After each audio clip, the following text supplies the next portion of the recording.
What's up, everybody? Welcome to part 2 of our exclusive interview with Darryl Belfry on Our Kids Play Hockey. Again, we left off last week. If you haven't heard it, go listen to part 1 if you haven't. Talking a lot about skill development. In this part of the episode, we're going to be talking a lot about coaching ethics and the way to look at the game. Unbelievable information in this episode. I cannot stress that enough. But before we start, as always, make sure you check out WhenHockeyStops.com. Get your early access copy of When Hockey Stops. It's a book that Christy and I wrote, children's book, targeting 6 to 12-year-olds dealing with adversity in the game, and how your loved one can overcome that to use the game as a vehicle for their life. It's gotten some unbelievable reviews. If you haven't seen it yet, check out the website again, whenhockeystops.com. Get your early access copy. We always thank you guys for the support. You're a wonderful audience, and we would not be doing this without you. But without further ado, here we go. Part 2 of Our Kids Play Hockey with Darryl Belfry.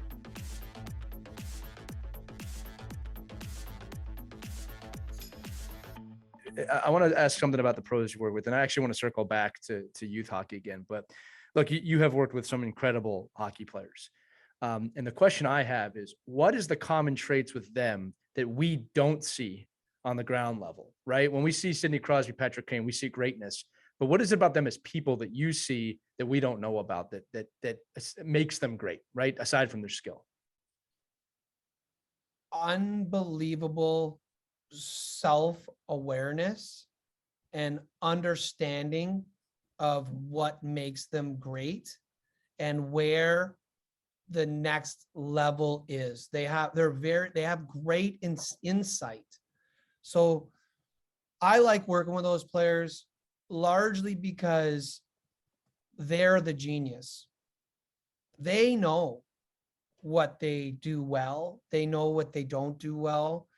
They know what they're trying to do. They just need someone like me to track improvement and to provide other ideas into the mix in certain areas.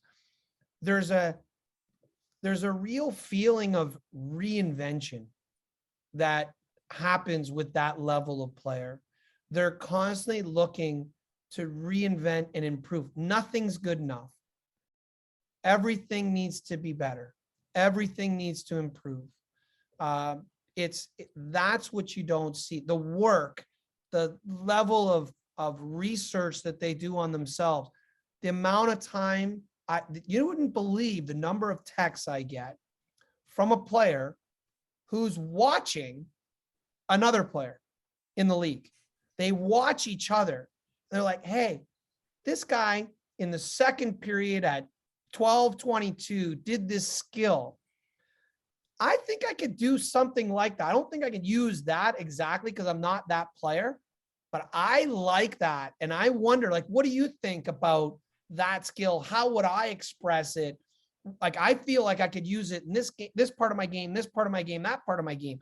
They are so in tune with not only themselves, but with everyone else in the league. You can't do something interesting without them knowing. And when I say interesting, I'm not talking about like something crazy. I'm talking about a little like stutter step that they use somewhere. Or how about this? We had a player last year leading the league in scoring. And I had another player text me and say, what's he doing with his tape? He changed his tape. He knew he had changed his tape. Why is he changing his tape? He's leading the league in scoring. Why would you do that? That makes no sense. Like, why, he wants to know, like, what's going on? I haven't changed my tape in 10 years. Do you think I should change my tape, Darryl? Maybe he's onto something. Why is he doing that? What's going on here? They know the tape on the stick. He recognized and knew right away he's doing something different. Why is he doing that? That's the level of understanding. Further to that point, we've all seen, or if you haven't seen it, when I tell you this, you should look it up. There's a video of LeBron James at the end of a game. He's in I believe it's a playoff game. And at the end, he's in the presser. It is a playoff game. He's in the presser. And the reporter asks him a question about the last few possessions of the game.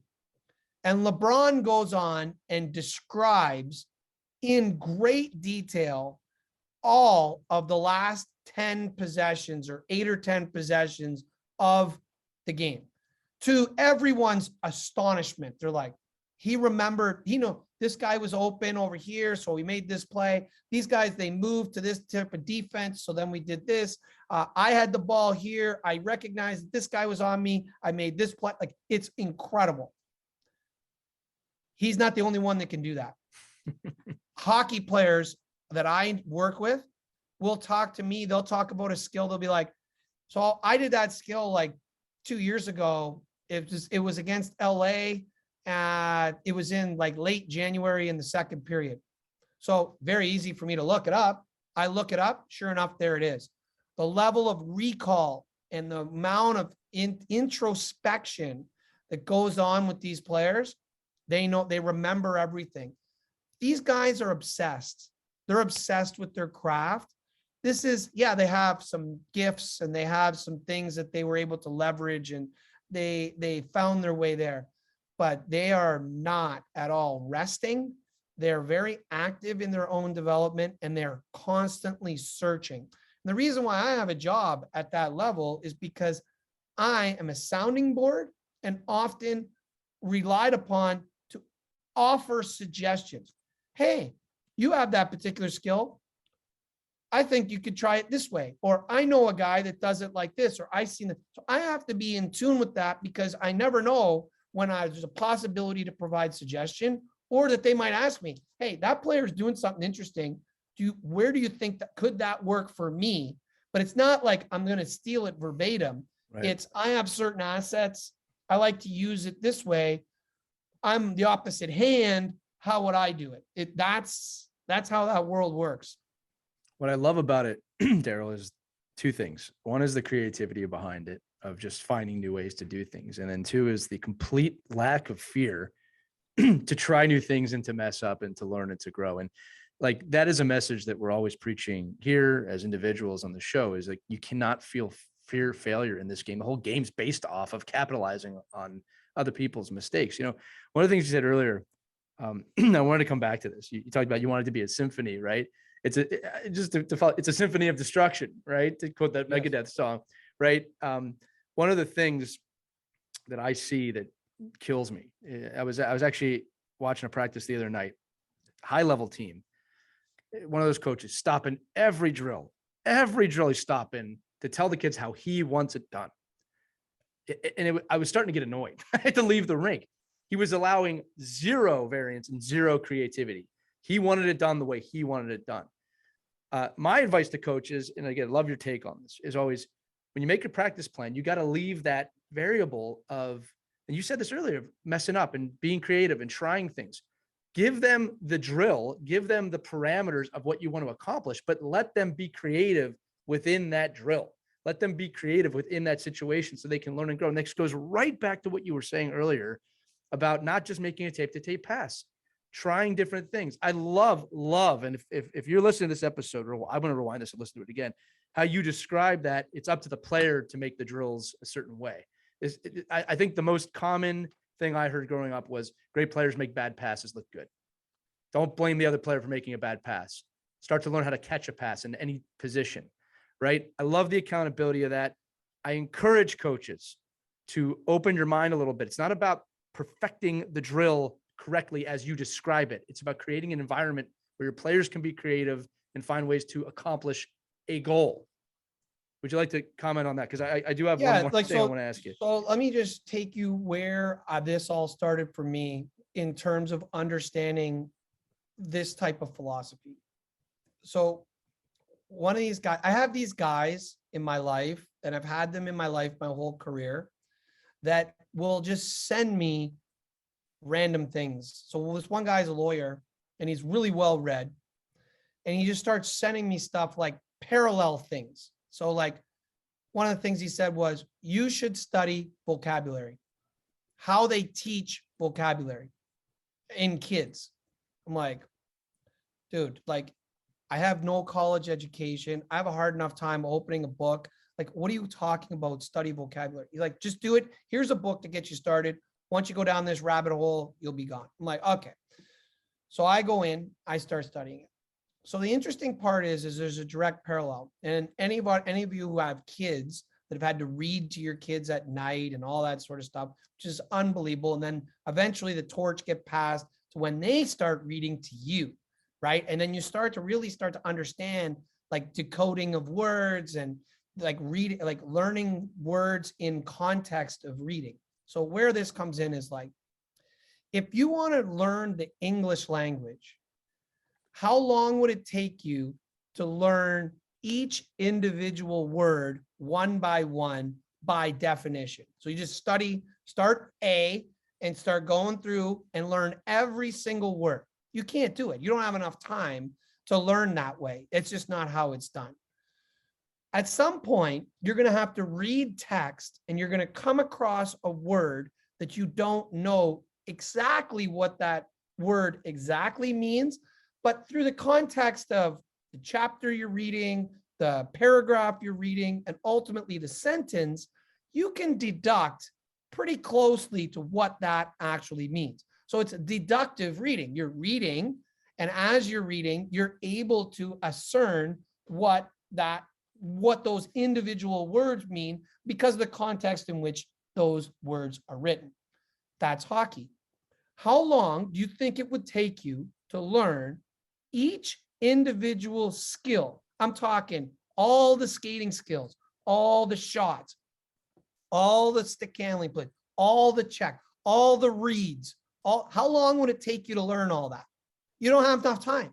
So this is why the small area games are so important. Playing hockey is so important. Just showing up and just throwing sticks on the ground and dividing it up and all playing, because there's some skills that you can learn just through the context of the game. So and there's a self-awareness that comes with that. Like a pass gets passed to me really hard. So one time I didn't have time to I was skating with one hand on my stick. Someone zips me a pass. I don't have time to get the other hand on it. So I just kind of stab it and just kind of stop it. I realize that's a way to catch a pass. Like it deadens the puck. It's like a little different way. I don't always have to have two hands on my stick and cushion and catch the pass. The context of the game might be in such a way that I'm not able to do that. So this is a great way for me to learn. But I learned that through just playing, and eventually, and a puck came to me and I'm like, that's a different way. What we need to do as coaches, using that philosophy, is we need to create self-awareness moments with these players. Hey, that was an interesting way to catch a pass. I never seen that before. That was interesting. Yeah, he passed it to me. I wasn't even looking, and I didn't even think I could handle that. Yeah, it's interesting. Like in that context, that's pretty cool, eh? Yeah, you should try that again. That's adding a new skill, right? This is the context. It's self-awareness. Kid comes back to the bench. So how many times does this happen? You're playing a game. The kid goes to pass. He misses the player behind them. It goes off the boards, bounces out right on the kid's stick. You're like, kid comes back to the bench. You're like, did you mean to pass it behind him, off the boards, on the stick? Like, that's pretty crazy. No, coach, I didn't mean to do that. Well, yeah, well, let's think about that. In your situation, like, let's be fair, you missed them. But how many times is the defenseman like right in front and you can't make that tape-to-tape pass? Right. You just found another way to make that pass. Or how many times has he got that point, kid at the point, he's there and he's shooting. He shoots it wide. It hits the backboards and comes right out in front. You're like, hey, did you mean to shoot that wide? No, coach, sorry. Like the guy was in the way and I just, no. I thought you meant it because that was a sick play. Like you shot it off the boards and it bounced back because I knew the guy was in the shot lane. If you shot it, he's going on a breakaway. Right. Maybe that's a new way of doing it. Our job as coaches is to stop coaching. Stop it. If you've done your job, you're not coaching. Right. You're just creating these moments of awareness where when they come back, you're like, that was interesting. I really like how you did that. I think Mike Weaver discussed this on our call too about the fenceman. You get the bad pass, right? And all these kids think, well, I have to catch the puck. And one of the things he said, well, you don't. You could let it pass you and then surround it. And you're going to be, and you never have to worry about getting run over because now you're controlling. You don't have to. And but that's a learned skill, right? Because we're always like, you must catch that puck. Why? Why can't I let it go past me so that I can recover? And I'm not in this stressful mode, just like your one hand jab and like just and missing the net on purpose. Like it's an indirect pass. Yeah, Mike, one of the things I try and do when I'm coaching, even about playing, is I look at the intent of a play, not the result of the play. Right. And this is at every level from Mike up. And I've had players come up to me, I'm sorry, I made a bad pass. But what was your intent on the play? Well, I was trying to do this. Okay, it didn't happen. Darryl, to your point, how can we make that happen? It's not, you have to make that pass. You got to make that. It's rare that I say something like that to anybody I'm coaching or playing with. I think it's funny, even when I'm playing in adult league. I'm sorry. I'm so sorry. I don't apologize. You're trying to make a good play. It just speaks a little bit to kind of how the mindset is probably off a little bit. And again, in a game where you capitalize off of mistakes, we shouldn't be afraid to make them so often. So up until we had this rage on small area games and really making it a different type of way to teach hockey in that sense, we were all, trying to come up with drills and patterns. And it's like A to B, A passes to B, A moves here, B passes back to A keeps moving, B moves somewhere else, A passes to B. And it was these like patterns. We scripted them out and we drew them up on a board. And that was the way we're doing. It's all very rigid. There's no like, okay, like, is any point can B like change with A? Oh, no. Jesus, don't do that. No, stick to the drill, buddy. Like or we do these, like, I remember staying up night after night trying to come up with different timing drills. Okay, the guy, there's a shot. The guy goes in the corner. Someone from another line loops out. The shooter becomes the passer. Then they join this line. This guy was the passer. He loops out. He gets his pass. He does it. So it's an assembly line. Like one guy does one job, passes the next guy, does his job. Next guy does it. And then it goes down the other end. It does the same thing. And then I'm trying to think about how can I get more guys going. Like I was up nights and nights and nights and nights coming up with this. There's no, like, it's all an assembly line. It all has to happen. And it's like that whole, you watch an assembly line, all of a sudden, like someone steps away and they don't do that piece. All of a sudden it all jams up and it's a big problem. That's hockey, right? So you think about how we were teaching the game, how we were presenting the game to the players in the way we were practicing. It's got to be perfect. Timing's got to be right. Every pass has to be on. This is how you do it. These are all the techniques. Don't vary. It took me all night to come up with this damn drill, and you are doing it right. Right. That's it. So we have that, right? And then we get to the game, and there's so much randomness. Right.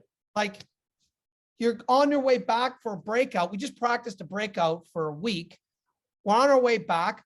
Tommy trips over the red line, and now he's late. So now the D goes back to get it. Tommy's not on the boards. Lost. We didn't practice that. Right. What do you mean he's not on the boards? He's supposed to be on the boards. Where the hell were you, Tommy? Yeah, well, like I fell. Well, you're not allowed to fall. The hell's the matter with you? Like, we need you there. You got to get there. There's no randomness is not there. But instead, now the guy goes back and says, hey, Tommy, it's okay. You fell. No problem. We'll just go this way. Like, we'll just do this. So for years, we were coaching through these really set patterns. Everything had a pattern and time. And then we get the game and it's like, no, now you need to play with hockey sense. And now you need to like feel the pressure. And now you need to do all this. Well, it's all like counterintuitive. Right. And then now we're like, okay, now it's all random. Well, no, it's not random. It's not all random. There are certain patterns that you need to know.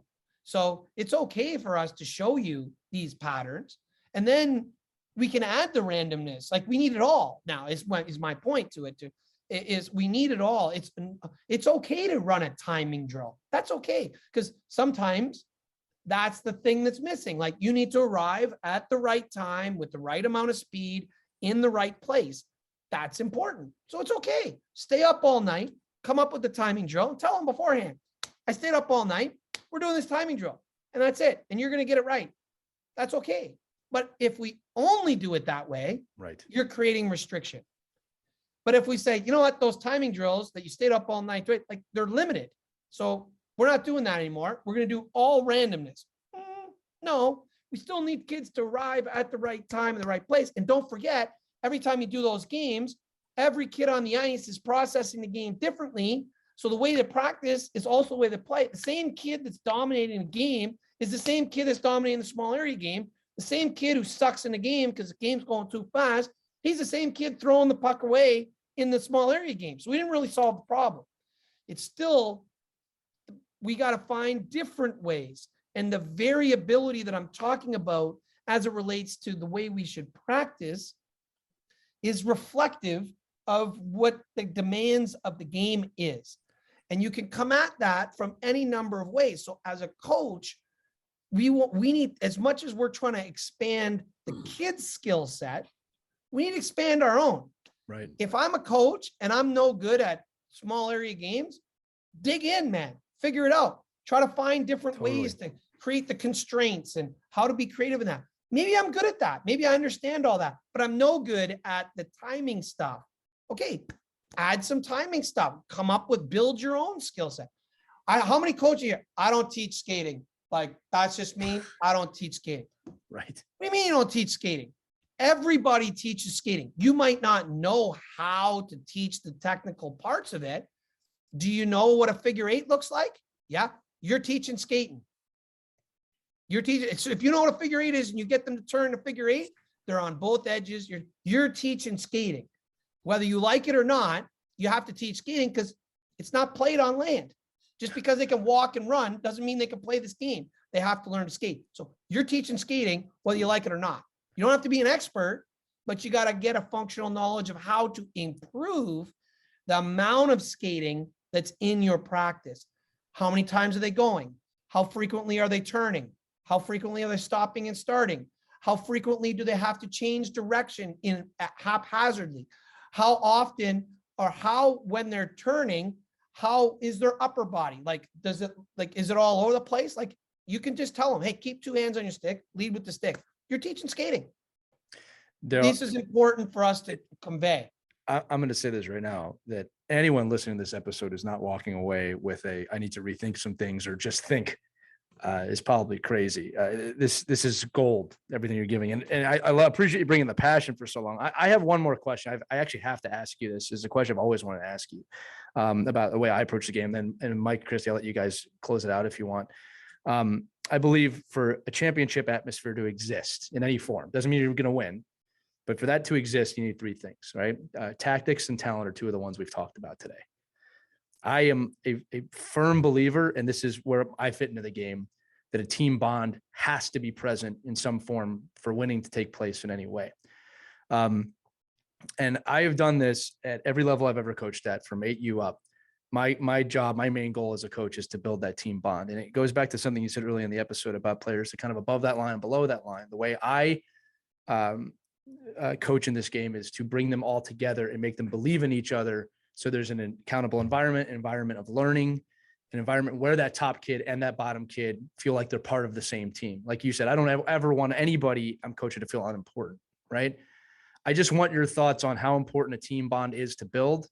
If you've seen anything amazing in that world, and that how that plays into a larger picture of skill development, and from what you've done. Have you ever seen a team win and there's kids that you can tell they don't feel part of it, and they're not really like in the mix, in the celebration, kind of standing maybe a little bit out, and you just know that they get in the car and they're crying and they want to throw the trophy or the thing out the window because they didn't feel part of it. So to your point, the first two pieces are really important. I think you can win without a team bond. I just don't think it's ethically right to win without a team bond. What you're talking about, I don't think is necessary to win, because we've all seen teams where they haven't had that. Yeah, listen, we gone to a tournament and the second goalie plays one game in the tournament.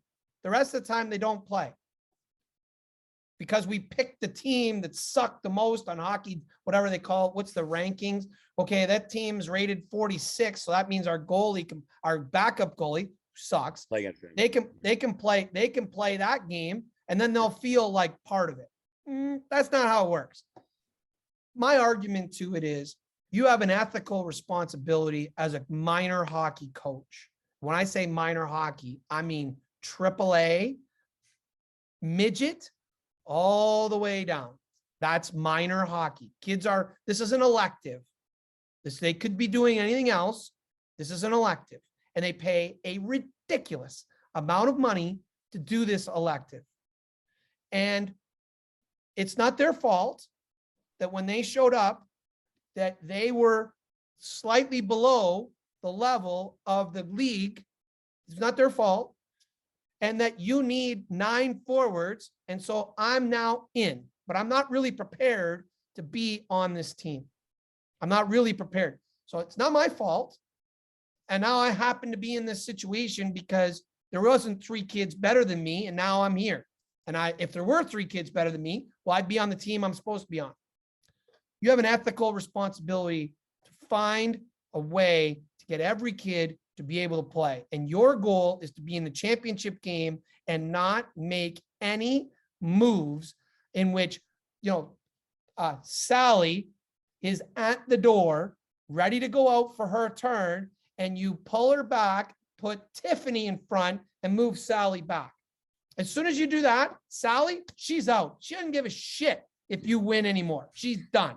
She is done. And she should be done. She should be done with you because you let that kid down. That is not her fault. She tried out. She made the team. Once she's on the team, you're responsible for her. It's your job to build her up. Why can't you take a random moment in the second period and you say, hey, this is the most important shift of the game. Sally, you're in. Yeah, you're in. We need you. We need you to make a play here. So she gets out there and she's running maniac like crazy to try to make something happen. She comes off. It's high fives for everybody. Sally, unbelievable. You were great. How does Sally feel? She feels fantastic. Now you get to the third period. You got a kid who feels like she's 10 foot tall and bulletproof. Give her a job. She goes out and she does it. She feels part of it. That's your job. Regardless of capacity, your job, your ethical responsibility is to put this kid on the ice when it's her turn, regardless. And if she's not ready to play, that's on you. You didn't see the other team's roster. You didn't know which line they had was going out first. And you knew that on the other team, their top line is a kid that you probably shouldn't have Sally out there against. It's your job to make sure that Sally goes out against the kid she's supposed to. And if the other coach wants to monkey around with their lines, they can do that. But your job is to find a way for her to survive. First, survive, then contribute, and then thrive. It's not a requirement to winning. It's an ethical responsibility you have to every kid on that team. Your job is to get this kid to love hockey, to want to come back next year, to want to contribute, to be a part of a team, to be involved with a group, to feel what it's like to be important. That's an ethical responsibility that you have. And we don't talk about it in those terms. And I do. We talk about it like, well, the last 5 minutes are mine, like I can do what I want the last 5 minutes. Or we've also seen the coach where like the top line's out there for 1 minute and 20 seconds. And the bottom line, like they go out for 20 seconds. I'm just praying for a whistle. As soon as the whistle happens, you're off. Well, you got your shift, but it's still a tremendous imbalance. Now, here's what I'm going to tell you. And this is the most important thing of this that I want to tell you. I was the guy I'm telling you not to be. I was that guy. I was the guy that walked in first practice of the year. Hey, you know what? We do things. It's not equal. It's fair. I did all that. Oh, I get the last 5 minutes as a coach, and I'm going to make these. Sometimes it's my responsibility, like, to get you to the next game. So every kid, like, we're going to go in this quarterfinals, and if we do enough to win, everybody gets to play in the semis. So that's bullshit. Everyone's not playing the semis. The top kids are playing the semis, and these other guys are just riding around waiting, and then they get screwed in the end all the time. We need to come to a realization that once you pick the kid, it's on you to create a safe environment in which they can play, enjoy the time with their teammates. They're not made to feel less than. You find a strength. Maybe the kid's no good at hockey. That's okay. But maybe they're just a great kid. Maybe they're the life and soul of the dressing room. And if they're not, make them.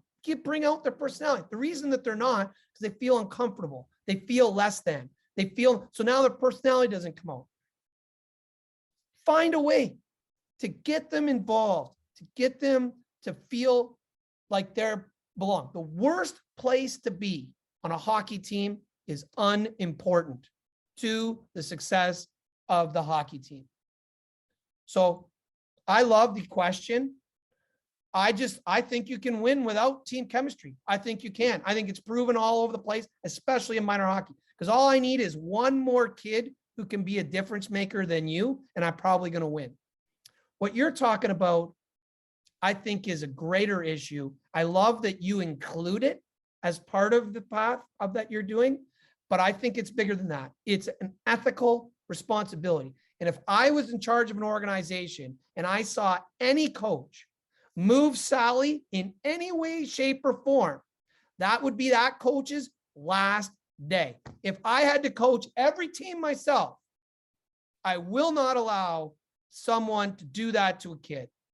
It happens way too much, and we can justify it any way we want. You can talk about AAA. Listen, the kid tried out for AAA. It's not their fault. You don't have 9 kids that are exactly the same. It's not their fault. The only reason you're picking me, and I'm the 9th, 4th, the only reason you're picking is because you need me to pay. Because truth be told, you probably wouldn't have me if you didn't. If you probably wouldn't want me. If you could have 8, you would have picked 8.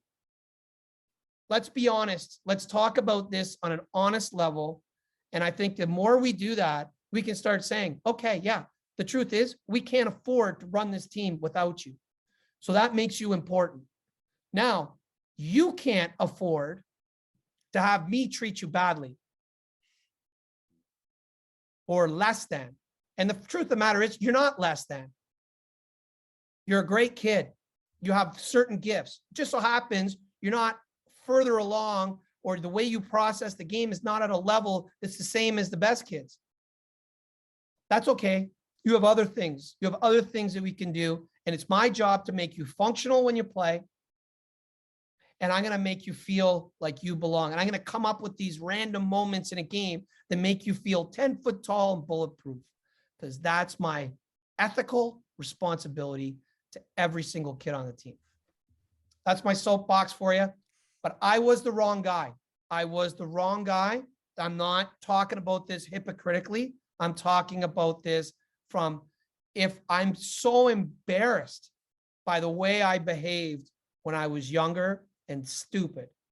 And I'm trying to learn from that and now share that with people who are in that. They're me. And they're making these decisions. And I want you to think about what you're doing, because that kid is going to go on and do something great. And it's not necessarily going to be in hockey. And they're going to leave that rink thinking you're an asshole. Is that really what you want? I want every kid to think that I want them to remember me as a coach. They're going to remember one or two coaches and 1 or 2 teachers. I want to be on the mix. I don't want to be the person they can't wait to forget. And you can win every championship you want all year. If I don't feel part of it, you're an asshole. I love it, Darryl. You do practice what you preach here about on the ice as a coach. And I think you using yourself as an example is a perfect way to look at that is, you're not doing the same drill over and over again as a coach, right? You're expanding as a coach. You're being creative as a coach. You're finding new ways to coach, and you're learning from your past mistakes. And I think that the evolution of a human being is really, weighed in on that of, are you willing to acknowledge the things you've done and grow and learn? Because that's really life. It's really the joy of life. You can take this outside of hockey as you can grow and learn. Well, this has easily been our longest episode of Our Kids Play Hockey ever. I'm actually tempted to turn this into a 2-parter, but I have enjoyed every single minute of this. I do want to throw it to Mike and Christy real quick if you guys have anything too. I know it's getting a little later in the day here. I really appreciate you so much. And thank you for sharing, especially just these last couple of minutes, what you were saying about the coaches need to make every kid feel of value and importance as part of the team. Because as you were saying that, a coach came to mind, kids came to mind, including my own kid. And it hurts when you see it and you want to just shake them and say, you're the one who wanted us on this team. You needed us here. Why are you treating her this way? Why don't you see her potential? So thank you. Thank you so much. I feel so much better now. One of the proudest moments I've had with my own kid. She might have been, I want to say 10 years old. She gets in the car and she's like tearing up. What's the matter with you? She says, I just hate it when they put me out there and they don't put her out there. I hate that. I hate that because in her mind, the social dynamics are way off now. And she just didn't like it. It made her feel uncomfortable. Was my kid a better player? Yeah, she's a better player. Would I have, if you want to win, would you probably do that? Yeah, you probably would. But my kid, who's the benefactor of this, is uncomfortable and feels empathy towards the kid who's not going, who their head goes down like this. They're trying everything they can. They're just telling themselves, don't cry, don't show them, don't cry, don't show them that you're upset, hold your head up, and you can just see them welling up. And like, we've all been there. That's when I see my kid showing empathy towards others, I know that my kid's not special in that regard. There's other kids that are the benefactors of such things, that we're putting that in their mind, and we're disabling the social dynamics that go on the team, which is one of the big reasons why these kids are playing. They're trying to play with their friends. Stop coaching. Stop it. We're not coaching. You're not in the NHL. We're not coaching. We're facilitating relationships. That's what we're doing first. And then we're trying to create function. And then we're trying to create thriving at the end of the day. And kids can thrive in all kinds of different ways. Doesn't have to be scoring. Amen, brother. There you go. Mike, any final words before I close it out? Yeah, no, we can unbox that too. I mean, I just so much. It's a whole nother episode. Yeah, especially at the youth hockey level. I mean, I see that. We see that all the time, and I think it's just there's so much on the other side too of a parent's responsibility in that situation, and their commitment to the coach that's putting his time in. And you're right, Darryl. I mean, we do a lot for the kids, and you want to have this ideal world, right? And it's I think at the youth level especially, it's a combined effort. It's that community. We talk about that all the time on this. These episodes, it's that communication back and forth. And I just think, I don't know. I think societally we're moving away from that, and from a parent perspective, and then an organization. And there needs to be more of a trilogy of those three that really work together. But your stuff's great. Vision. It's vision. The organization has to have the vision, right, to say, this is who we are. Yeah. And then support it. You want to play here. You want to play here. This is how it is. Right. Yeah. And you'll attract then the right people. And if you don't have the right people, then you need to get rid of the people and get the right people. Because at the end of the day, that's what it is. You want to have the safest environment, but it has to be a vision. And like I said, if I had to go and fire every coach and coach every team myself, that's that important. It has to be that important. If it's not, the hell are we doing? We're talking about kids here. And you can talk to me about, well, they need to know disappointment and they need to know, that they're not going to be the best everything. And we're not, the participation trophies, and you can come at me with all that stuff, and you can do that. And I'm sure you can justify it any which way you want. Go ahead and do it again and take a look at that kid. If you don't feel empathy, I don't want you around me.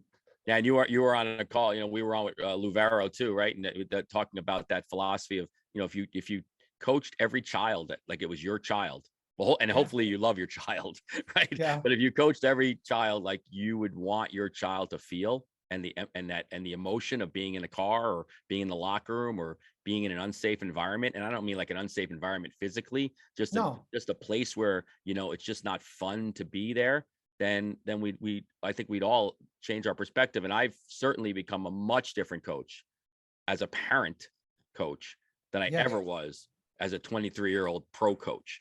And I think, and I think that's, there's a lot to be said for that as well. I agree. But my goal today was I wanted to talk about hockey development and kind of illustrate some new ideas as it related to that. And then I also wanted to be able to just offer some things that I think that don't get talked about enough. And maybe that you guys are in the conversation business. What you're doing is designed to get people to listen, to see if they, if they can resonate with something. And ultimately you're hoping for conversation. And so as this leaves, you hope that it goes out and then there creates a lot of different types of discussion. And that's what I hope happens after this. Yeah, and it will. And I think, I just want you to, I want you to mention Florida and April 19th and 20th, if you can, real quick. And I think, something not on the, I don't know how much parent education you're going to do down there, but I know the coach education and the philosophy of the game is I think it's a big event. So I'd love you to just mention it, because this will come out prior to that, obviously. It's just rare as my career's taken off. It's just rare for people to get a touch of me and these types of ideas. And so I get asked a lot about, whether it's coming on a podcast or talking about in different environments. And I just love the in-person. And so the event in Florida is designed to have coaches and parents and players from all different levels to come and talk about, have a festival of player development where we talk about all these issues, how to improve the capacity of the player from a variety of different ways. Now, a lot of it's going to be on the skill development part of it, but as you can tell, I believe that it's not just about, the movement of the player and where the arm needs to be and where the technical piece is one part, but if you don't have all the other pieces, we're not going to have it. So we're going to dig in. There should be a lot of people there. It'll be a really cool event. And now after, we've tried to do this 2 years ago, and then COVID, like it did with just about everything, just stopped us in our tracks. But I've been determined to do this in-person event because I feel like, like this, you get much more out of it, and you can feel the passion like resonate, and then it creates conversation, and then, I become better and the people around me become better. And that's what it's about. So if anybody's looking to golf and get away and then mix in some hockey talk and some we'll do on ice demonstrations, we'll do socials, and then there'll be a lecture series as well during the weekend. We're really excited about it. And when is that, Darryl? It starts April 19th and 20th it's going to be in Estero, Florida. We're going to do it out of the arena down there. So it'll be a kind of a unique event because it'll be like an arena event where people will be in the stands, I'll be on a stage, then the rink will be there, big screen behind us. So it'll be a really unique type of event, not in a lecture hall, I, as you can tell, not overly excited about going into like a university lecture like that. I don't know about that. It's, to me, I want to be in my church, the rink. And so we're going to do it in a really unique way. That's awesome. Well, listen, you brought the passion here today, man. This was an awesome episode. And just to affirm you, I learned a lot from this episode. I'm sure Mike and Christy did, which means our audience did as well. Just You dropped gold, man. It's just like dropping gold and people picking it up. So I appreciate you being here. It really was an honor to speak with you today. I mean that. As I said at the beginning of the episode, I've been following you a long time. So just to be sitting here with you is amazing to me. So with that said, I'm going to close it out. Make sure if you took value, if you're watching this or you're listening to this, pick up this book, Belfry Hockey: Strategies to Teach the World's Best Athletes. I have gotten this. I pre-ordered it, Darryl. I remember that. It's worth every single penny. It's available everywhere, unless I'm mistaken. But that's going to do it for this edition of Our Kids Play Hockey. Once again, you can get every single episode at your favorite podcast provider or on ourkidsplayhockey.com. Make sure you check out whenhockeystops.com, the new book that Christy and I wrote, which is available now. Darryl Belfry, thank you so much for being with us today. Thanks for having me. Thanks, guys. All right, so for Mike Benelli and Christy Casciano Burns, I'm Lee Elias. We'll see you in the next episode of Our Kids Play Hockey. Have a good one, everybody.